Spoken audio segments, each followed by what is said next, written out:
It is not your genetics, it is you. Let me show you.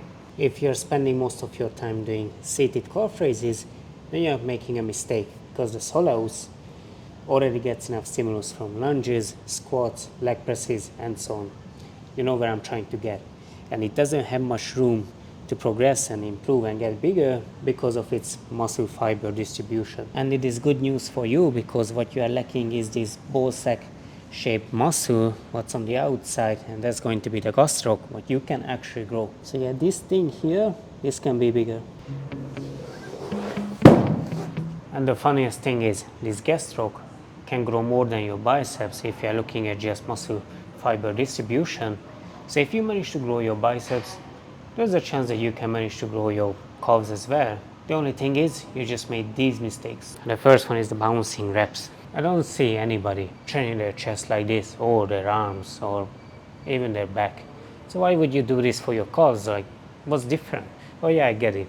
The old bodybuilder dude in your gym said that you have to do high reps because that's the way to grow your calves.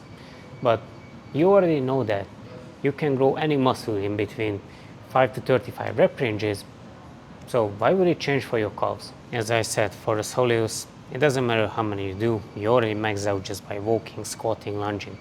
But for the gatroc, you didn't even touch this muscle in your life.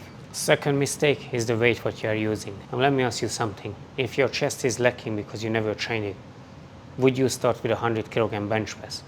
No. So why would you do the same for your calves? You just have to calm down, lower the weight, and do the actual range of motion. Don't you find it funny that it is always guys ego lifting for their legs, lower body when it's lacking? We already know that the calves are growing more at the stretch position, so you want to maintain and hold the stretch for at least 3 seconds. So whenever you are going down, try to go all the way down and even pulling your toes up towards your shin and hold this position but keeping your legs straight, because that's the only way to train the gatroc without touching the soleus. If you bend your leg, that's going to be more soleus and the gatroc is already in a disadvantageous position.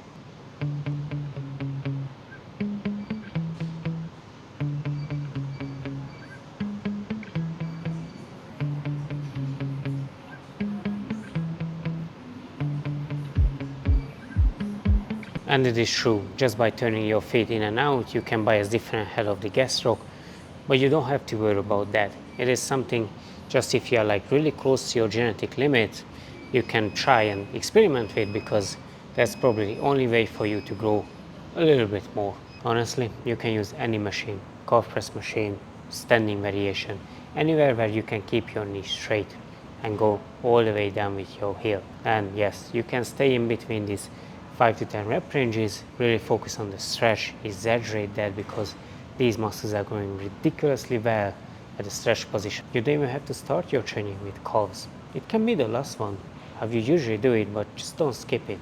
And the frequency is only there to distribute the volume. So if you are training it once a week for the same volume as doing it twice a week, it doesn't actually matter how many times you train it. It is going to grow over the long run. So forget about the seated calf machine, do the standing one, straight leg. Watch these 2 videos next, like, subscribe, hit the bell. For coaching, hit the link in the description. Talk to you soon.